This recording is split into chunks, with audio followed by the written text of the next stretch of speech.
Hey, everybody. Welcome back to the Business of Wellness podcast. I'm your host, David Guttman. If you find this content useful, like, subscribe, and share.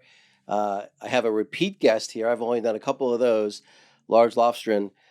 So, co-founder of Cena, co-founder of CryCON. Maybe there'll be a name change there. We'll get into that.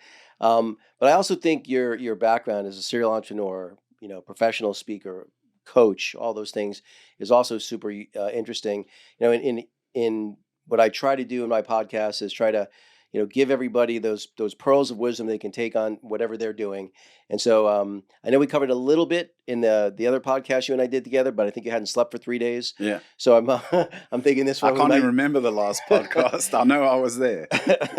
I figured maybe we go down that rabbit hole a little bit, but maybe just go back to kind of, a little bit of your upbringing and kind of what, back in South Africa, what you decided you wanted to do with your future and the path you're on. Yeah, so I'm born to an Afrikaans mother, which is one of the languages we speak in South Africa, and then my dad is Swedish. He came over for a job. He's an engineer. I come from an engineering family, and he met my mom, married her. They got married very quickly. Obviously, fell in love. Moved back to Sweden.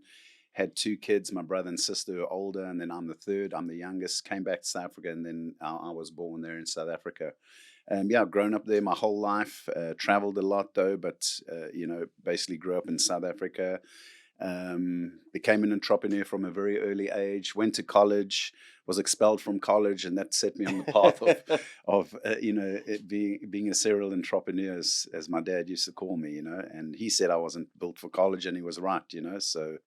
Yeah, and then I got into the speaking business. I've had a couple of business. I got into engineering first, had multiple businesses, and I met a mentor of mine, I got into the personal development space, and then I started doing. I immigrated to America, and I'm giving you a very quick That's okay. version of where I am.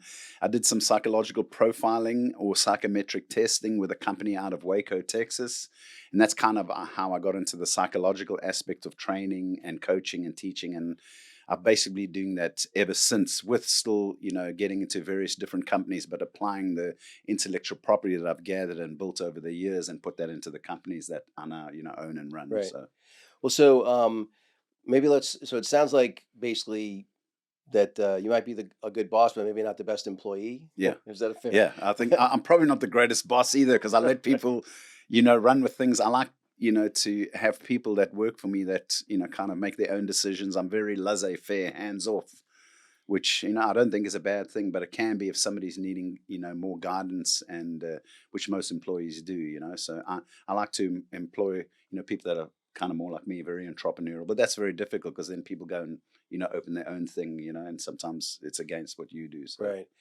Yeah, my experience is that well, I guess they call it entrepreneurship, right? That if you give people equity, so they got some of the upside, maybe not as much as the founder, Mhm.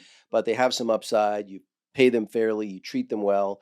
That maybe not forever, but for a decent period of time, that person will remain in that ecosystem, in your ecosystem, until you can have an exit. Yeah. Well, so and you said college wasn't for you. How long did you last? A year. A year, okay. It's funny. I was having this conversation, and I know I sent you the thing where I tore up my MBA.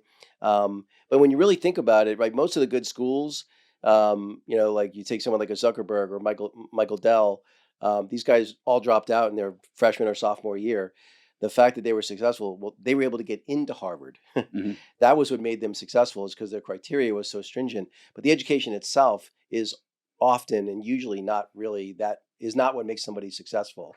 It's the ability to apply yourself and have the broad skill set that's going to allow you to get into one of those universities in the first place. Well, so what was it that had you pull the ripcord on the university? What was it that said, okay, it's not for me? You know, I just don't think it was a fit. And I'm not going to lie to you, I ended up being expelled from the school. I was a jokester, always have been. And I can't even remember my lecturer's name, but he did not like me. We were a total personality clash. And, I used to hide his briefcase, when he came, and he did not like it. And then the one day, I said something. I think I'd asked a question, and I wasn't being facetious or trying to be funny, and he thought I was, so he tried to kick me out of the class. And the whole class backed me and said, oh, no, he was actually asking a question. And I refused to leave the class. So he went to the dean, and then the dean, came and, made me leave the class. And as I walked past him, I jokingly said, I know where you live and where you park your car.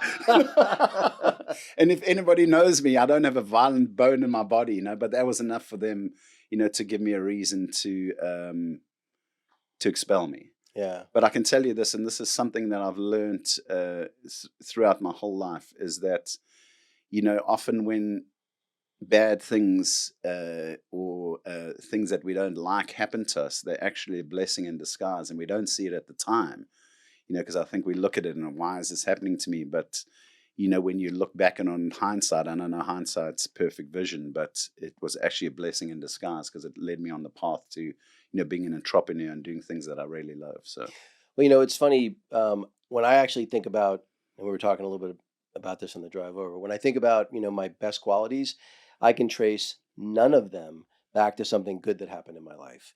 I can only trace them back to some hardship I had to overcome, some bad thing that happened, and the reality is, if life is too smooth, you're not going to learn much. Yeah. Well, that I've seen too. I think here's one of my favorite quotes, and I think it puts it into a nutshell.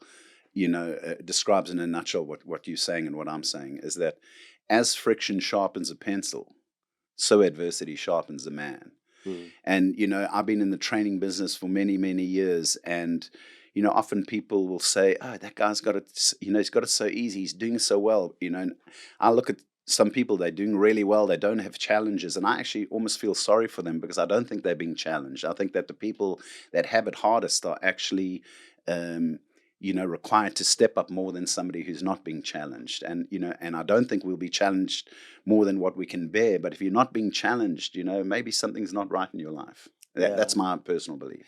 I mean, look, when I went to college, it was the first time I was around a lot of people that came from a lot of family money. I, didn't grow up around that. I grew up upper middle class, but I didn't grow around, I had like one or two friends that were very affluent, but for the most part, regular family. And this first time around, people worth 100 million, 200 million, 500 million. Most of them, something like 80%, maybe even more, especially the men, were just fundamentally broken because they'd never had any hardship. Mm-hmm. And the handful, that maybe 15 or 20%, the ones that I think that really did sort of still have a lot of work ethic, the family had them working in the family business since they were 5. If anything, they had a chip on their shoulder. They were going to outdo whatever their folks, whatever their parents did. Mm-hmm. They almost had to create their own hardship, or otherwise, it would be a very dull pencil. Yeah. No, I agree with that. I think hardship is necessary. Just like you, if I look back in my life, I think that everything has been good in my life came from something that was pretty painful in life, and that's where I think the greatest lessons I've ever learned are in the pain that I've experienced. But as I say, back to the quote, as friction sharpens a pencil, so adversity sharpens a man. And I think that's what makes us sharp. I mean, you look at it, how do we learn? When we try anything for the first time, think about anything that you tried for the first time. The first time we tried to eat, we got it wrong. Mm-hmm. So, I used to be in the speaking business, and, I was very different. I had a very different outlook to most speakers, and they would say, you're born to win. I don't think we're born to win. I think we're born to fail. But in failing is where you actually win, because you need that friction to win. You need that friction to understand what it is that's required of you. That's what pulls out the best in the human being, is those hardships. Not only that, but if you've ever played any sports, and you look like a guy who probably played sports growing up. I don't know, maybe South Africa, maybe more like rugby. Yeah, we played rugby. Right? Yeah, but it's like if the first time you ever did something, like you scored every point and you won every match, and it wouldn't feel like a sense of accomplishment, right? It's like you've got to get your butts kicked at some point, and then there's that team you want to beat that beat you last time, and then it just feels really sweet, as opposed to if it just all came easy. Yeah, it would be like, well, that wasn't hard. Like, it's not going to feel good. Yeah, 100%. Yeah, you see this with you. I see it with my kids. If I give my kids something, and it comes too easy, they don't appreciate it as much as if they have to, save up for something and get it themselves. Like, look at the kids at school that just got given cars, they don't really look after it. But the guy who had to work, and put his own money into that car. You see how he looks after that car. You appreciate it more when you put some effort in. You just reminded me of something. I don't know if you know who Jesse Ventura is. Yes. Yeah. So, WWE wrestler, governor of Minnesota. And when he tells a story about his son, because he had a lot of money. So when his kid turned 16, he bought him a Ferrari or something like that, which the kid totals 3 weeks after he gets it. And the kid comes to his, to Jesse Ventura's like, well, so what kind of car am I getting next? He's like, you ain't getting shit. Yeah. Like, you wrecked the car I gave you. You're not getting anything. So the kid, saves up a couple $1,000s over the next 4 months and buys some complete shit box. And that car he treated like gold. Oh, yeah. Yeah, it's because there's a sense of accomplishment, something you've gained yourself, And, I was lucky growing up to have a dad that, if I wanted something, like I'd say, oh, I want to go to the movies, I need some money. He'd make me wash his car, So he taught me work ethic. And I think that's, doing that with your children is far more important than just giving them something. And I understand why we give things, because we love them. But it's that very love that almost kills them, because, we want to protect them in the name of love. But, we're not really setting them up for success in life and teaching them, how to go through life. Because life's tough. Life's not easy. Yep. And if we give them everything, there's going to be one day where we're not there to, to protect them or to give them things, So I think the quicker you let your kids, bump their heads and learn something themselves, the quicker they're going to, be able to stand on their own 2 feet. Well, I wasn't thinking we were going to go down this rabbit hole, but I think there's so much to pull out of this. How much, from all the stuff you were doing, because I know I think you had the exclusive rights to the Stephen Covey stuff, I believe. Was that right for South Africa? Yeah, right. No. I just did some work with the Stephen Covey guy. So his son was on a mission in South Africa, and we got to know them then, Uh-huh. But yeah, I did some work with the Covey Institute, and but we didn't have the exclusive rights in South Africa. They had an office there themselves. But the personal professional development stuff, what percentage of people do you think the things that are driving them are unconscious to them? So literally their entire lives are revolved around the things that are driving them, and they're not even aware that that's the case. What percentage of the population would you say that is true? I would say 99% of people. Look, I don't know the exact percentage, but a large number of us, I think we do things and we don't really know why it is that we're doing things. I think we consciously think it's one thing, but behind that, I think there's really a subconscious drive that drives the human being, and it's not always what we think it is. And I know we were talking about that, touching a little bit on that in the car. So yeah, because again, I consider myself more self-aware than the average person, probably. With that being said, I could not easily answer your question, right? And so I found that exploration useful. Let me ask the question this way. What do you think, when you're not aware of the why, what's missing from someone's life or the path they're traveling through life by not understanding what their why is? I think, if you don't know your true why, you'll end up chasing something that doesn't satisfy. You think it's satisfying you. So, you're on a path and you'll get to the end of that path and only to realize that, oh, I'm still unfulfilled. So then I'll go, down another path and I get to that because I'm thinking this is what's driving me, only to arrive there to still feel unfulfilled. So, I think that is the challenge, is that, and time is probably the most precious resource we have. We start running out of time. And I think that's the challenge. Not knowing your true why gets you to do things that, maybe you've been conditioned to think that, oh, that's why I need to do it. Or, my father was a doctor, so, I should be a doctor. Only to arrive, to the end of being a doctor, not the end of being a doctor, but, qualified to be a doctor. You're in 10 years being a doctor and you're hating being a doctor, Yeah. That's the challenge, not knowing why, what drives you and why you do what you do. And so you have, I'm sure, is it 3 children? 4. 4, so 4 children, and you have, what's the gender split between them? 3 daughters and a son. Son's the youngest. So, as you're trying to guide them on their path, have you done this exercise with them? Have you helped them figure out what their why are? Yeah, for sure. And were they surprised? Well, this is the kind of thing. Here's the challenge with young people. And I've seen, I've been in the personal development business for, 20, 30 years. And what I have noticed is that, before the age, and I'm generalizing here, but before the age of 30, you're pretty bulletproof. You haven't had that many knocks in life. And, this goes back to us talking about having those knocks in life. I think you really start understanding who you are after the age of 30, because now you've had a couple of disappointments, you've had these knocks in life. Because you look at kids, I mean, my kids, they're all under 30. I've got one that's approaching 30 now, but they're still bulletproof, they're invincible. And I think, after the age of 30, you've had enough knocks where you start realizing, hang on a second, this is not what life's about. This is not what's really driving me. I still feel unfulfilled. That's the problem. I mean, you look at it with success is, the definition of success, in the dictionary is the achievement of something planned or attempted, especially the achievement of fame, wealth, and power. I've coached billionaires, millionaires, people who are very successful, who have reached that definition of success only to arrive there to feel unsuccessful, only to arrive there to feel unfulfilled. So if that is the definition of success, maybe it's a flawed definition of success. And I think that comes back to the fact that we don't know what drives us. We don't know truly why we do what we do. And it's so simple that we miss it. So how many people, well, let me start this way. Do you feel like you've achieved, let's just use the word success, do you feel like you're satisfied, or are you still on the journey to Are you asking me, or how many people? You personally. I'm not satisfied yet. Okay. So you know your why, but you haven't quite got to where you want to be. Because I don't think, I don't think it's something that you achieve. I think it's something that you live. Okay. And you never get there, because we're a creature that's, we're hungry for knowledge. And I think, most of us give up on that knowledge. We try and box things off. And that's why, if you look at degrees, I know you had that podcast where you taught your degree, and that's the challenge with that kind of learning, where you get this degree, we start off down here where we don't know anything, only to learn something to get a degree. We box it off.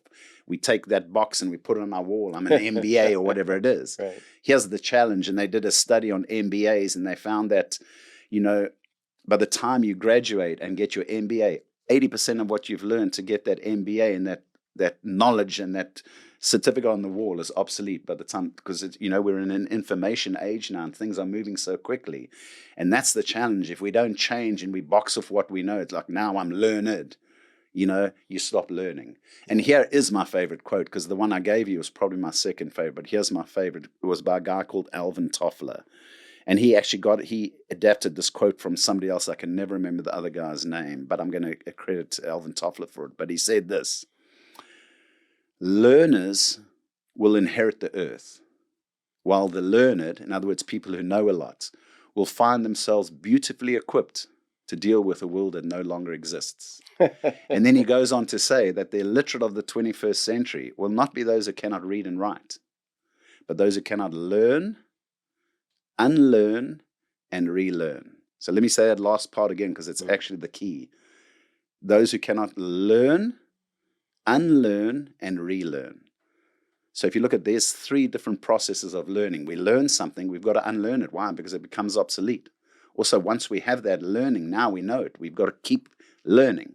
Yeah. The problem is, we're very selfish by nature as human beings, and we try to keep everything like this. That's why you get very few good managers. Why? Because they're so protective of their position and their knowledge that if you work for me, Dave, and if I give you my knowledge, what's the threat? Oh, he's going to take my job. So we don't give it away, I think that true success is giving everything that you have away, because that forces you to keep looking. That forces you to keep learning. And that puts you in a better position than anybody else. Nobody will ever take your position then. Yeah. To me, I'm always trying to make myself obsolete, whenever I've been. And that's a great trait. Well, it's the way I think about it is, like, I know, the whole, if you've read Robert Greene's 48 Laws of Power, the first one is never outshine the master. You have someone like Kelly, or, you or me, we're going to outshine the master most every place we go. And the reality is, like, when someone's better at something than me, I'm thrilled. Mm-hmm. That's something I don't have to do anymore. Yeah. It's like, I'm exactly the same. And I think that's a good trait to have, give everything that you have away, because it definitely keeps you sharp.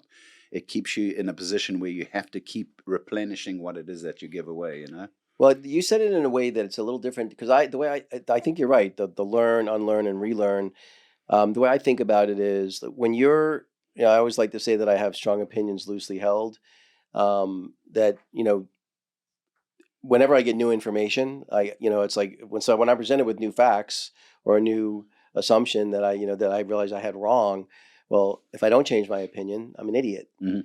And so it's like you see it all the time. The people that might IQ wise be the smartest person in the room suffer from that because they're emotionally invested in being right about having the right answer. And the reality is, then you stop taking in new information. It's much harder to take in new information. And so being open to being wrong about everything is super helpful. I know the way I do it is when I was 25, I look back on when I was 20 and I thought, well, man, I was such an idiot when I was 20, but now that I'm 25, well, now I know what's going on. But then when I was 30 and I look back on 25, felt the same way. I was like, Yeah. oh, what an idiot I was at 25. I'm about to turn 60. I'm pretty sure when I'm 65, I'll look back on 60 and be like, what an idiot I was at 60. And so you just have to be open to you being wrong about everything. How many people do you think are open like that, though? 0.1%. Yeah. Very small. And that's the reality. So then when you meet somebody like yourself, it's very, I think it's refreshing, because it's somebody who's really trying to do what it is that they want to do, not what society wants them to do. I think we become like robots where we I often say this, people actually don't have opinions. Their opinions are somebody else's that they just regurgitate, because I think the human being, especially in society today, and I think it's getting worse and worse, we don't think for ourselves. We don't think, and I think the powers that be don't want us to think because it's dangerous to get people to think, Well, not only that, but I think too, because of technology, right? It used to be things like textbooks, right? Now you've got things like TikTok and, Twitter and stuff like that. The ability to brainwash people, is so simple now. And you see it all the time where, and you're right, people do not generally create their own opinions. They're assigned their opinions based on who's in their circle of 5 people, what content they're consuming, what the algorithm's telling them to think. It's a little terrifying, actually. Well, I think that's a good word. I've been thinking about this a lot because I think I'm going through a little bit of a crisis at the moment, just with truth, and what truth really is. Because there's just so much misinformation out there that, what do you believe? What's true? What's not true? And, I don't know, because people say, oh, but here are the facts. But are they the facts according to you? Is that your belief? Because, and that's the challenge, beliefs become a truth to you. But just because it's a truth to you doesn't make it true. And that's the challenge. So what are things that are really true? Or is it just true to me? And, I don't know the answer for that, but I do know that there's a formula to, to discovering truth, and that's just practicing it. So when you learn something, go and practice that because, there's a saying, by the fruits you will know. And if it bears bad fruit, then it wasn't truth. If it bears good fruit, then it is, and I think that's the process of really learning. And that makes the difference between somebody who's wise and somebody who has intellect or somebody who has knowledge. The difference between, well, let me ask you, what do you think the difference between knowledge and wisdom is?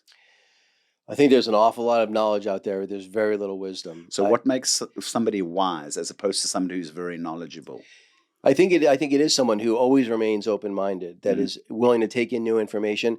And I think it comes down to applying a process as opposed to applying information, right? So one of the things I do is, it is very clear to me that not only do I not know what's true, but knowing what's true is impossible, right? Like to really know. So as an example, what I'm told, how do I know for sure that this table is 99.9% air, right? It's very solid. If I hit my head against it, I'm going to hurt myself, right? That doesn't make any sense to me. How can something be perfectly solid, but it's 99.9? Science tells me it's, and I've been told things my whole life, like, oh, the food pyramid, whoa, that's all wrong. Or, cholesterol is bad. Oh, actually, maybe that's wrong. So it's like, there's so many things that, my entire life I believe to be true, either that when I look at it visually it doesn't make sense, or that I turned out wasn't going to be true. So the only thing I'm certain of is that I will never be able to perfectly tell what's true. So what I think is wisdom, part of what's wisdom is, one, being aware of that. But so for me, I have a model that I apply to the world, and I make adjustments to that model over time. And to me, the only thing that makes it true-ish, like directionally true, is how good of a predictor of the future is it. So if as an example, if the lens I saw the world through was everyone's evil and the world's a dangerous place, okay? And I don't think that. But if that was the lens I looked at it through, and everyone I ran into was, trying to rob me or, hurt me or something like that, well, then maybe that's pretty predictive, right? And so to me, it's like, is it predictive or not? And so I try to make adjustments to the lens I see the world through so that I get a little bit better at it being predictive of outcomes. And when something has a higher percentage of predictability, I'm like, well, that's probably more true. If something is less likely to give me the the predictability, then it's less true. Mm-hmm. That's the best I think I can do. Okay. Yeah, I like that. So what do you think the difference between wisdom and information is? So, you can go to two people, and here's the problem, going back to university degrees, and I'm not knocking university degrees. I think there's a place for them. But if you look at a guy with a university degree as an example, or a very learned person, he has all this knowledge, but then why do you go to a guy who's maybe not as learned in society's eyes? Because he has wisdom. So what's the difference? And I think the difference is that it's just a wisdom is knowledge applied, but I think it's righteous knowledge applied. And when I say righteous, I don't mean religious. I mean, it's doing what's right. And when you do what's right, I think that's what makes you wise, because you can tell somebody in theory, this is what you should do. And then you see that they don't do that. That's why if you look at the greatest teachers in the world, aren't the ones, because I think there's three things you need to be a good teacher. One, you need to know your subject. Two, you need to be able to deliver it. So we were talking about that in the car, delivering, a speech. But I think the thing that makes you a great teacher, or that sets you apart from people that are great, speakers and are great at delivering it, are people who live their message. And that's why if you look at leadership, and I know you're big into leadership and training leadership too, is that servant leadership. Somebody who serves, becomes the greatest leader. And somebody who leads by example. If you want your employees to be, on time, make sure you're there on time. That kind of thing, because I think they see that more than what you tell them. The same with kids. So I was going to say, just same with kids. Same with kids, kids watch, more what you do than by what you say. Yeah. I mean, if you look at it, and that's how we, and we probably don't have time to talk about it here, how personalities are formed, but you'll look at a father will tell his kid, don't smoke, and then sit on the couch and light up a cigarette. Right. And that's what you call contaminated information. The kid sees that in his subconscious. And then what happens, he stops going to the father for information. Why? Because in his subconscious, he says, I cannot rely on the source of information. So let me go now and find another source. And that's why kids are finding other sources, the internet, their friends, and sometimes those sources are even worse than what they're getting at home, So I believe that the best teaching happens at home. Doesn't matter what fancy schools you go to. You don't need to go to a fancy school. But if you're taught at home, you see some of those are the people that become wise. Because why? They taught right things. They taught good principles. And that's righteous behavior, is doing what's right. Well, I actually am, probably different than you, more against formal education. And again, I think it was a little bit different. I'm a little bit older than you, but not much.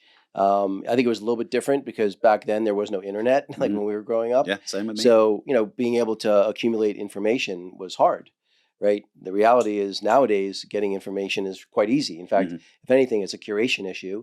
It's not an access issue. So, it's like, to me, for someone who's 18 years old to spend $200,000, $250,000 to basically decide what they think they want to do for the rest of their life. I mean, their brains aren't even fully formed. It's a complete waste of money, know? And really what you're doing is you're overpaying to sort of teach a kid how to be an adult. Yeah. Right. I mean, that's really what a university degree is. And what they're teaching them is outdated. I mean, the reality is how we teach at university hasn't changed in over 100 years, in a material way. Well, we're teaching people what to think, not how to think. It's a big difference. 100%. And that's the problem. You're teaching somebody what to think. There might be other stuff out there. Now they can manipulate you, because if you're taught what to think, not how to think. Yeah. You're more dangerous if you're taught how to think, because now you think for yourself. But they don't want us to think for ourselves. Because then we're not malleable, then we can't be manipulated. Well, it's funny. When it comes to entrepreneurship and, startups and running businesses, I probably, one of the very first things I ever do, whether it's me helping someone with their business or a business that I came in to run or a business that I'm starting from scratch, in all cases, I always do a fairly sophisticated bottoms-up budgeting and forecasting model, which I think some people think is silly exercise. To me, it's like, I don't even understand how you could run a business without it. And I've been surprised by people that in some cases have very deep operating experience and yet they don't know how to understand their business at a bottoms up numbers level. And to me, in order to be able to make the right strategic and tactical decisions, the right hiring decisions, how much capital should I raise, what are my exit opportunities? It's impossible, I think, to think those things through in a proper way without that analysis. And yet, I would say less than 10% of entrepreneurs do it. It's stunning to me. Yeah. Um, I'm one of them. I'm one of them. That's probably my weakness, and why I've had businesses fail. But those failing businesses is what's taught me. right. But I know that if I had that, and that's why I try to partner with people who have traits that I don't have. Typically when we partner with somebody, or we're looking for somebody to partner with, even as in your personal lives, a loved one. We tend to look for similarities when I think we should be looking for things that we don't have, because they say in love, you'll hear people say, oh, you complete me. Well, somebody can't complete you if they have exactly what you have, because then you're just two of the same thing. And that's why I believe in that yin and the yang, so they've got to have things that you don't have. So I've typically done that. I'm a very lazy entrepreneur. I know what I'm good at. I don't try and do, things that I'm not good at. And, it has worked for me, but I do know that, what you were talking about, knowing those numbers and stuff is critical. And that is something that's been missing in a lot of my businesses, that only later on in life have I learned that I need to get somebody that knows those things, because then you have, all this available information to make an informed decision. Otherwise, you're kind of flying by the seat of your pants, which for somebody like me that's how I've lived my life, and I'm not saying it's a good thing. It's just, that's the type of person I am. And unfortunately, that's how most entrepreneurs are. Yeah. They're not good at the numbers part, but they're good at seeing opportunities, but they still need those people that have got the degrees behind them to do all that stuff. And that's where I do believe degrees are good for people who want to be employees. But as an entrepreneur, and I see this, I had a daughter, or have a daughter, who's very entrepreneurial, and I think she's lost some of that entrepreneurial spirit. She went to college. And before she went to college, she was earning some months $20,000 a month. And I'm like, you don't need to go to college. You're already doing good.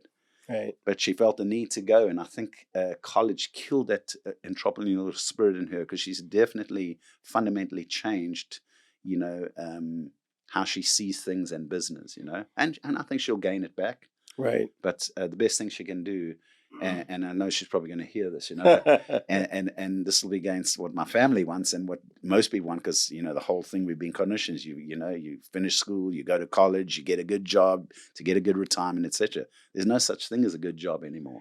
They say get a secure job. What's a secure job? Being an entrepreneur. Why? Because you're in control of your own destiny. Yeah. I mean, we were talking about, with this, everything that's happening on in America now, with the Charlie Kirk being killed. It's somebody was telling me, I've been thinking about it. I'm in corporate America, and if I die tomorrow, the next day they're going to have my position filled.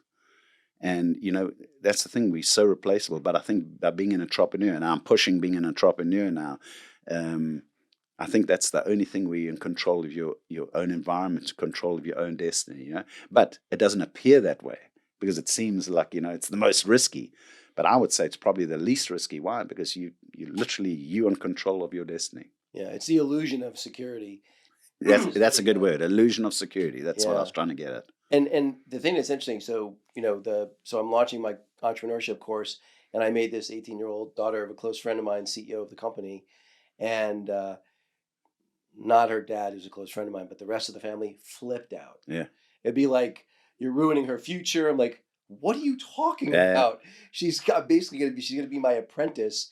I'm giving her 51% of the company, and I'm paying her a salary. Like, are you kidding me? It's like, and it's they did eventually come around, but it was so interesting to me. Now, mind you, this is a girl who has been hell bent on going to college for 4 years. In high school, she took 9 AP courses.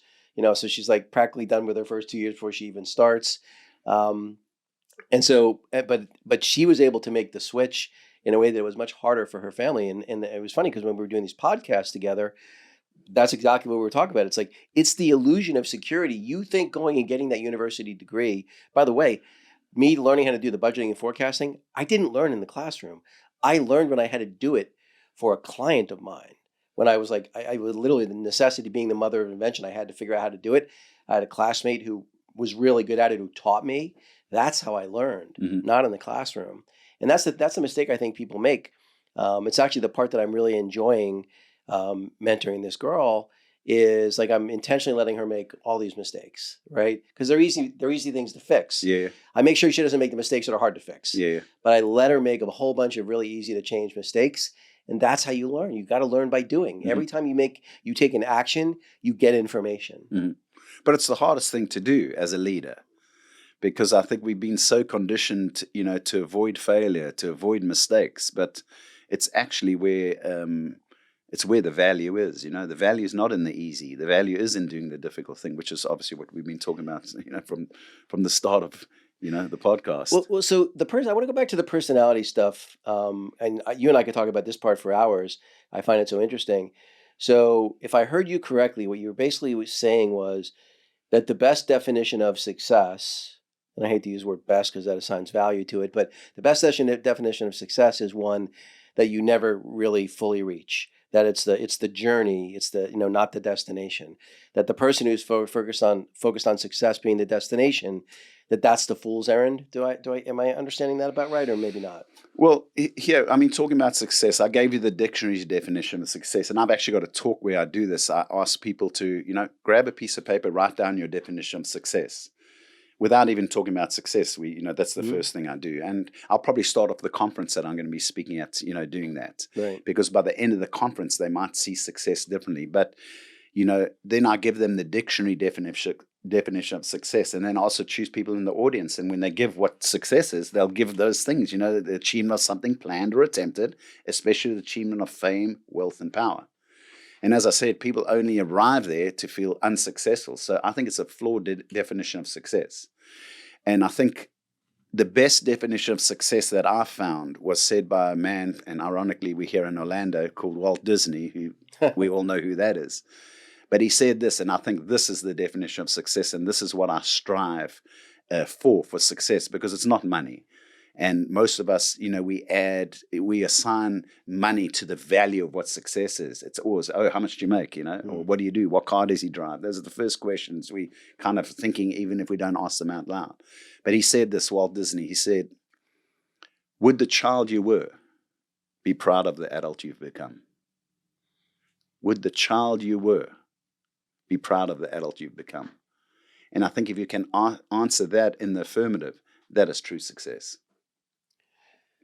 Let me play devil's advocate, because I would argue that from when I was a kid, success would have been being shortstop for the New York Yankees. That would have been my definition of success when I was like 7, and then Derek Jeter took my job. So I wouldn't have thought of it like being a decent human being, helping other people on their job. Like those would not have been things that would have occurred to me. I do think that the way I look at it, I have a 25-year-old daughter. I always think about would my daughter be proud of the person I've become? Is kind of the yardstick I use. But I don't know what do you think about that? Yeah, well, as I say, it's how you look at it, and that's why it's a very individual journey. Would the child you were, like if I think about back when I was young, if that child saw me today, would they be proud of who I am? And I think that is what success is, and it could be whatever you define that as. That's a very personal, journey, or a very personal definition for yourself. I don't know if that answered the question. Well, so it's funny, if you were to like put a gun in my head and I had to define success right here, right now, I think I would define it as the freedom to spend my time exactly how I want to spend it. That if I'm able to do that, then I'm successful. Yeah, and I do like that too, and I would agree with that. Yeah. So how many people do you know personally that you think, let's even use the Walt Disney definition, that are successful? Like how uncommon is it? Like, are there 2 people you've met in your life like that? Are there 20? Like, how uncommon is it for someone? Very, very few. Because I just think that's the nature of the human being, is that, when you reach a certain point, and just because, the human being is not built for comfort, yet its comfort is what we're all chasing. I mean, if you take the most comfortable bed in the world, Think about that for a second. The most comfortable bed in the world. Right. You lie in that bed long enough and you'll get bed sores. Yeah. You lie in that bed long enough and you'll get uncomfortable. Yeah. Why? Because we're not designed to be comfortable. Yet, if you look at it, that's what people are chasing. Why do people want money? Why do they want more? Why? So they can be comfortable. Only to arrive at this comfortable place that I thought 5 years ago, now I've arrived 5 years from the date I wanted to be comfortable. I'm there and I'm still uncomfortable.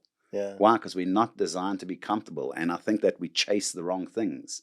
And I do think personally that life is about gaining knowledge, not about gaining stuff. I mean, the stuff you own ends up owning you. And I've spent probably the last 10 years, and I'm getting better and better at doing it. And, you know, one of my daughters is a great example to me about this because she's a minimalist. Right. You know, she just moved from Utah to Dallas to come for some surgery. And she literally has one suitcase, well, a bag and a suitcase. Right. Everything she owns. But, you know, in my life, you know, I've been very successful in some of my business I've had, and I've had lots of stuff. And I think about when I was happiest, you know, I came to America, I think it was 2001.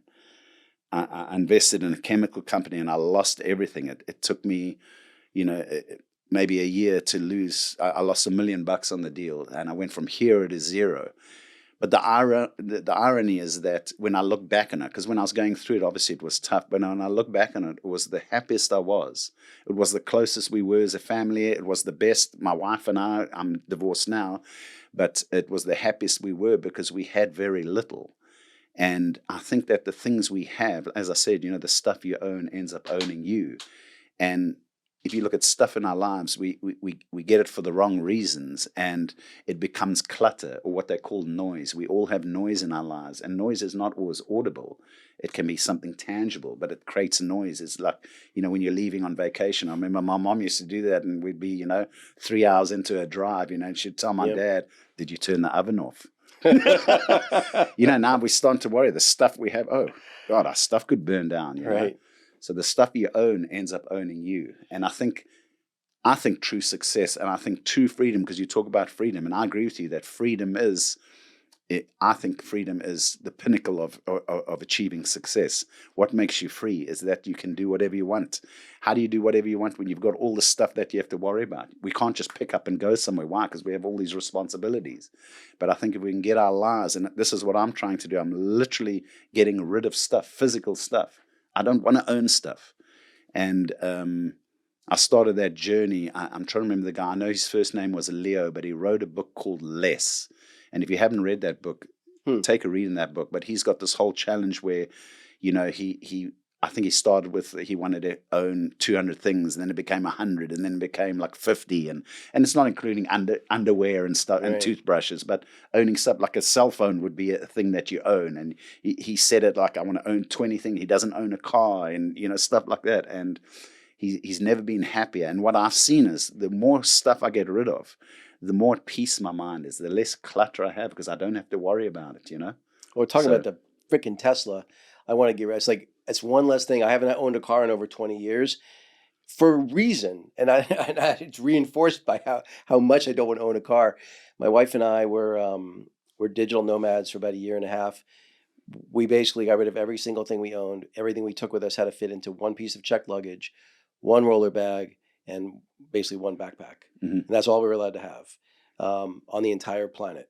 And it was funny because there were a lot of things about that I really liked. But there's the other part of it. It's almost like when you have the yin, you want the yang. When you have the yang, you want the yin. Yeah. It's like, well, then it is true. You can pick up and, you know, again, we'd spend a month in Tulum and a month in Ecuador and a month in Medellin, a month in Miami. And that seems all, you know, so, you know, exciting and all of that. But then you don't feel like you have any place that's home. Mm-hmm. Right. And so then you're like, oh, well, now I desire to have a place that feels like home. Yeah. And then you do that for a little while and then you accumulate a whole bunch of shit and you're like, oh man, the digital nomad thing was great. You know, well, maybe that goes back to the point we were talking about, is that, you know, when do we ever achieve? We don't really, because when we arrive at the place that we thought we wanted, we only arrive there to feel that, okay, well, now maybe I want more. And I don't think that's necessarily a bad thing. I think the human being is insatiable. We you know, we do got to keep on developing, because I think when you stop developing, that's when you die. And there's a great quote that says, most men die at the age of 30, but are only buried at the age of 80. Because we get to 30, we kind of give up and we get on this treadmill where, and I've been on there before, you get on this treadmill of life, you're going to work, doing things, and you're not really living. You know, everybody dies, they say, but not everybody lives. And that's what I think true success for me is, or true freedom is, that I'm trying to really live, you know, and right down to, like, for example, you know, I've just, you know, my son's just had a birthday and I could buy him a lot of stuff and, you know, a lot of gifts, but I'd rather do experiences for my kids because that's what they remember. You know, I don't remember many of the things that my parents bought me, you know, as gifts, and they were very generous with gifts that they gave growing up. But I remember how they made me feel with the stuff that we did. And I think that's the true value. And I think that's how we need to live as human beings, is that we got to go out, have that piece of cake, you know, do that thing that you know, society says, oh, you're going to get fat if you eat that, eat it, you know, because tomorrow is not promised, you know. And I think we spend our whole lives being so cautious that we don't really live. So, well, the fact, I mean, you know, like you said earlier about the Charlie Kirk thing, I mean, like, tomorrow is not promised. I mean, maybe not in a situation like that, but you know, we've all had the story of the person who went from seeming perfectly healthy, they have like some advanced aggressive form of cancer, and 6 weeks later, well, you're one of those, aren't you? Well, I mean, turns out I didn't have cancer, but that they did think for a month that I would be dead in 6 months. But having that experience, and when that experience happened, how did you feel? How did that change how you thought? oh, it changed everything. I mean, again, so up to that point, I'd worked for a company that IPO'd, and I was worth $300,000. I was 24, back when that was a lot of money, and I just got accepted into Wharton, but they told me I would be dead before I would enroll in the fall.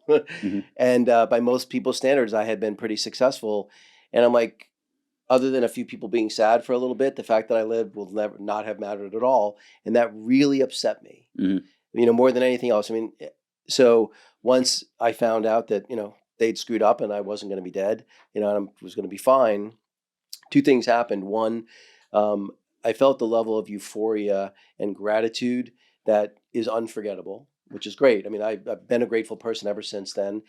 And I wasn't ungrateful, but I became incredibly grateful from that point forward. And the second thing it did was it made me be outwardly focused and not just focused on myself. I don't think I was a jerk or a greedy bastard or anything like that then, but I became a much better human being because I wasn't focused on me. I was focused on other people.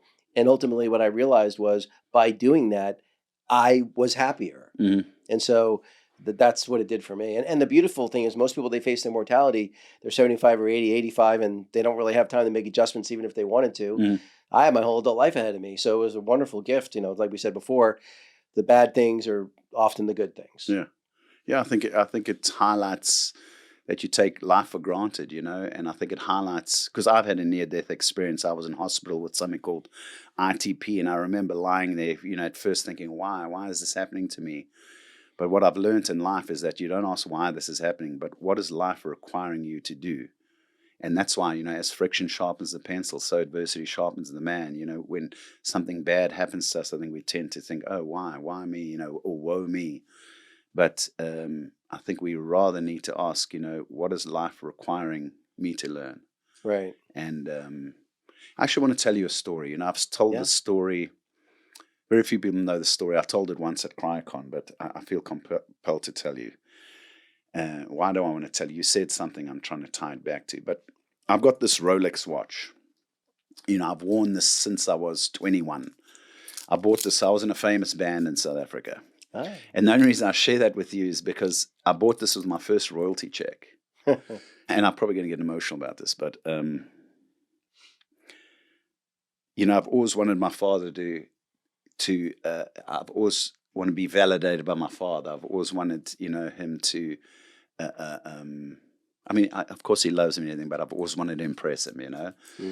And I remember wearing this watch home, you know, and, you know, 21-year-old kid, you know, I'm a rock star in a band. I've got this watch, you know, and I'll never forget. He said to me, what's that on your wrist, you know? I said, that's a Rolex.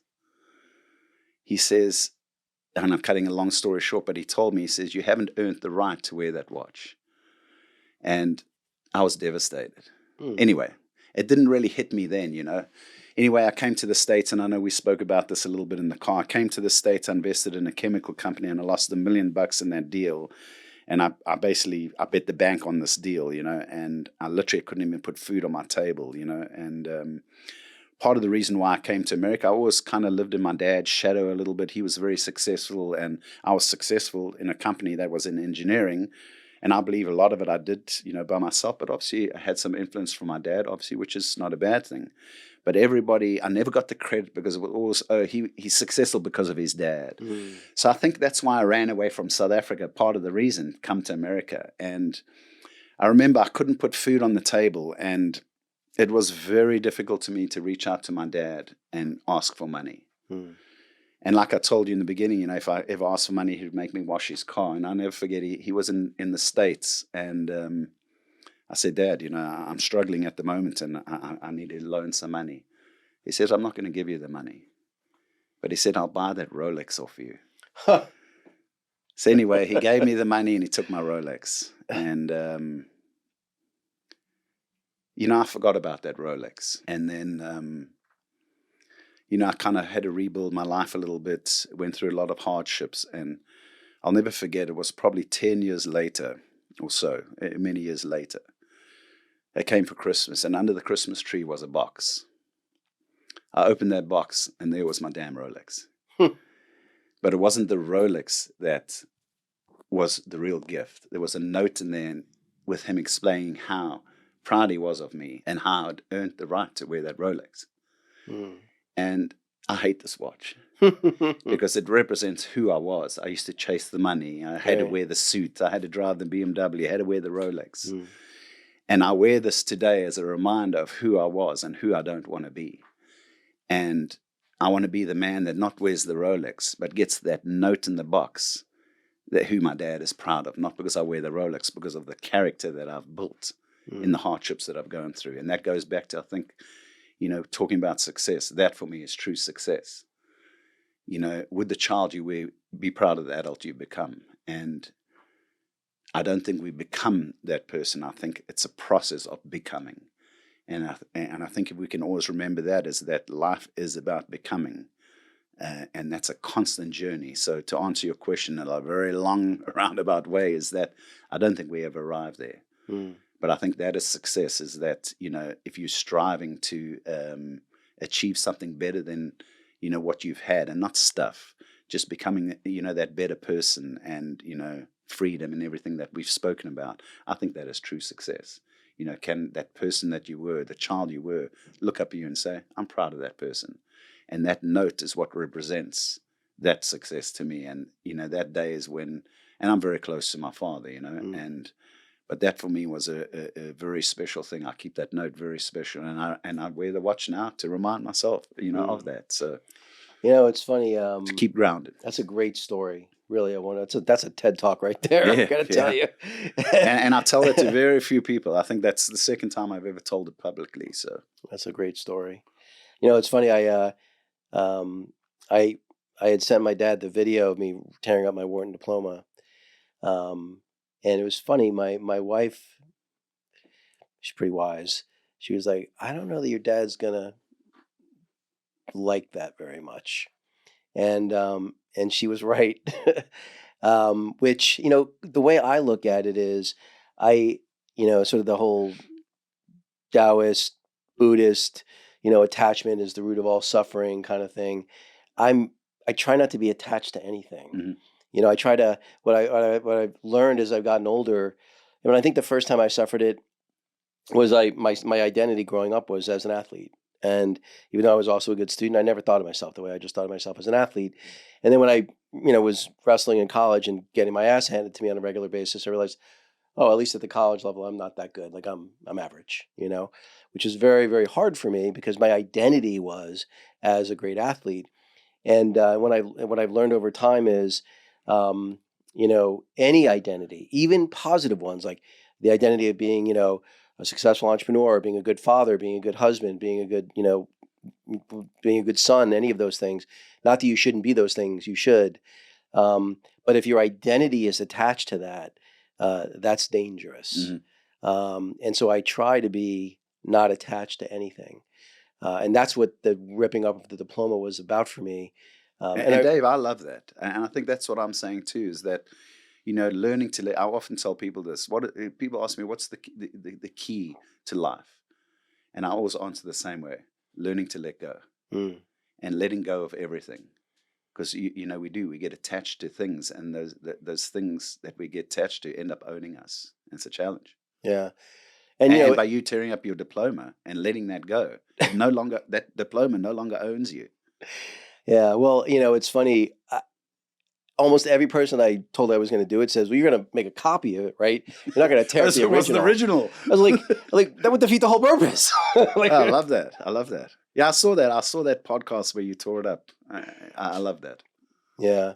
Well, I love that whole, I've always been a little bit of a rebel, and I love that rebel nature of tearing up something, going against the system, sticking it to the man. The part that's so funny is, the joke to me was, it's the dirty secret, going to 2 Ivy League schools.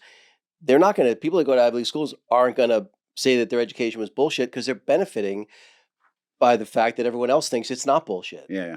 Right. And so I'm like, well, I'm old. So it's like, I know it's bullshit. I'm going to say it's bullshit. It is bullshit. Yeah. And it's not to say that there's no value, in the same way that you could go to a podunk community college and have a great professor in some subject matter and find real value in it, right? It's not to say that or you couldn't meet someone who you go into business with, of course there can be some value, but it's not the value people think. There's value in everything. Yeah, right. Even bad things. That's right. Yeah, you're right. Yeah. Well, I thought we were going to talk about cryo. So I was just thinking the same thing. Let's at least close with a little bit of that. So what, 5-6 years ago, you start CryCON, and maybe a little bit after that, you start CINA, the association. What even got you into that space and got you interested in it? And where is that going next? So, I see myself as a startup specialist. I'm a great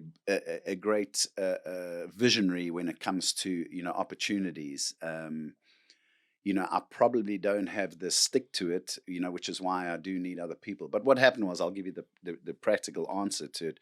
So Kelly was, I'd met Kelly Cardin, which, most people know in the industry. She's been in, she was one of I think she was the 10th store in the world of cryotherapy, so she's one of the OGs.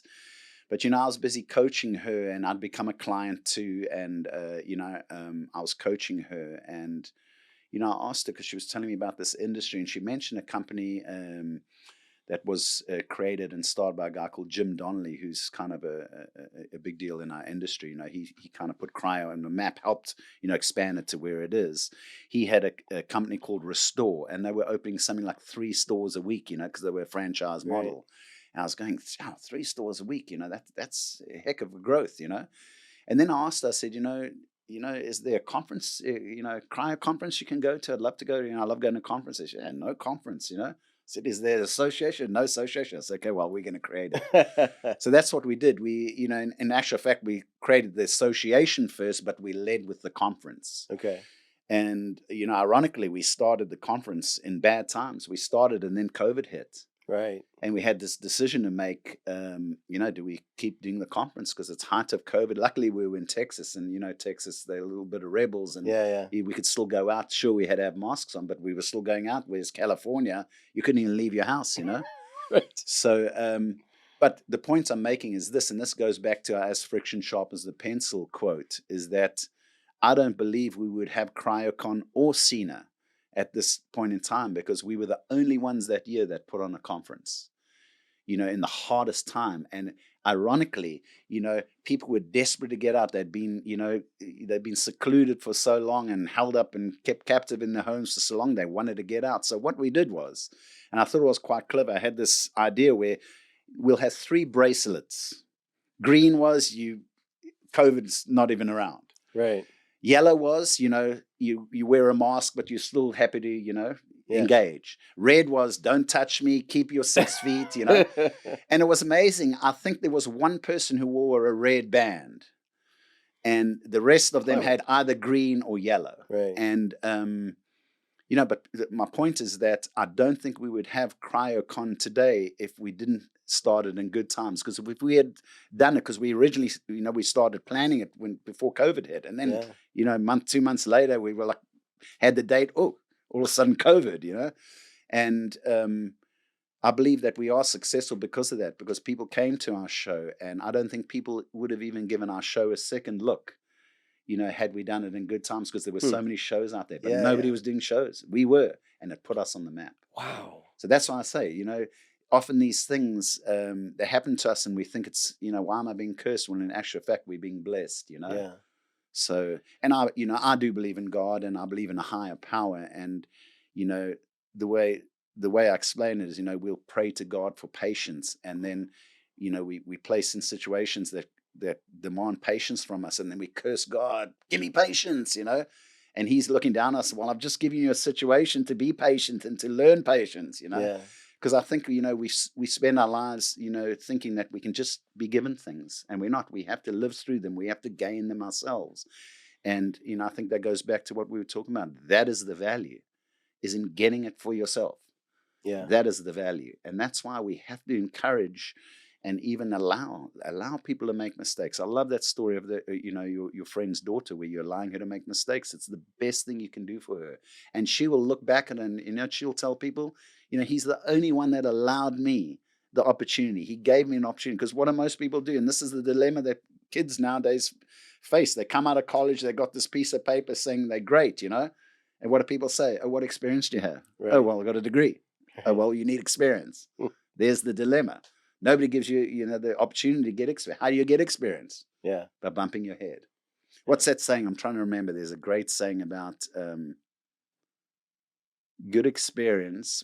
Do you know the saying? I know this one, like It'll come to hard me. times, create strong men, strong Yeah, men create. It's similar to that. Yeah, It'll come to me. If it comes to me, I'll bring it up. It'll come to me when you're saying something. So all right. So it basically, the association and the conference happen and are successful in no small part due to the fact that all hell breaks loose because of COVID. Yeah. Now you guys are 5 years in and thinking about maybe making a small adjustment. Yeah, so, somebody actually mentioned this to us. When we first started, the cryo industry hadn't developed to the stage. In the last 5 years, I mean, the wellness industry, not just cryo, has fundamentally changed. I mean, when I met Kelly, all she had at her store was cryo. Mm-hmm. You could either do whole body cryo or local cryo, nothing else. Yeah. And you cannot run a store nowadays just with running cryo. And I'm sure it's the same with red light. And even I'm the MC at the SALT conference. That's why I'm here in Orlando now. And I was speaking to Leo Tonkin, who runs the SALT chamber. And they've got the same challenge. No longer can you just run a SALT therapy studio. You have to add other things and have to have multiple modalities, and that's the way the industry is going now. So did that answer the question? Well, it did in part.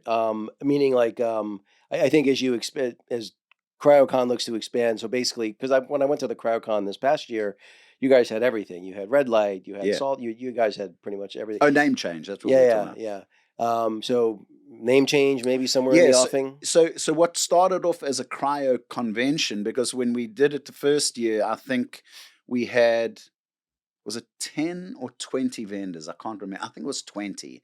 Out of those 20, I would say probably 15 of them were cryo specifically related, We now probably have, obviously we have the most cryo out of any show because we're still at the core cryo. Right. But our show has developed more into, the wellness conference. So we are, and this is the first time you're going to hear it from here, but we are considering changing the name from CryCON to WellCon, just because it represents more, of what the show is. It's a wellness conference. Obviously, at the core is still the cryo.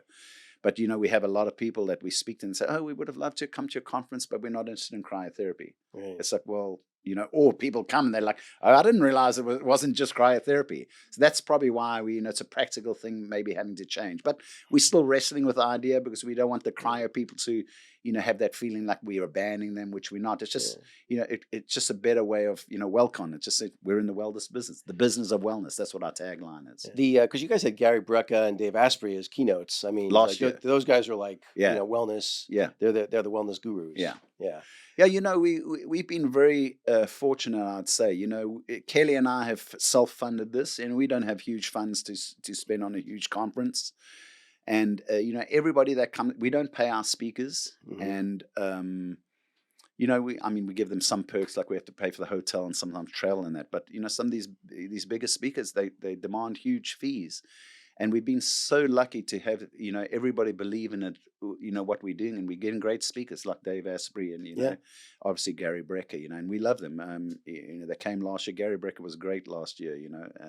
Hopefully we can get him back again. I'd like to get him to do a workshop. But yeah, I think changing the name, going back to the name change, I think WellCon is more descriptive of what the conference has become. So. Got it. Well, Lars, this has been a great conversation. Where can people find you? Where can they find what you guys are doing with CryCON, WellCon? So CryCON, I'll give you everything we put on our website. We're very transparent. All our prices on there. People say, hey, you put all your price. We're very transparent in what we do. Cryoconvention.com. And then Cena's, we're still busy developing Cena, which I know we're talking to you about doing some things. And that's the first time you'll hear it here too. But, Dave's going to be coming into the business in some way or form. And, I'm grateful to have met you too. So I think it's the injection we need into our company. But yeah, cryoconvention.com is the best one to go to. And then me personally, Ask Lofty is my my Instagram. That's probably the best one. Or just Google my name, Lars Lofstrand, on Facebook. I'm best on social media. I'm pretty good on social media. I'm getting back to you. Don't ever send me an email because I'm the worst person on email. So either text me or on social media. But cryoconvention.com, and then also cryoconvention is hashtag CryConvention for Instagram. So that's probably the best one. Okay.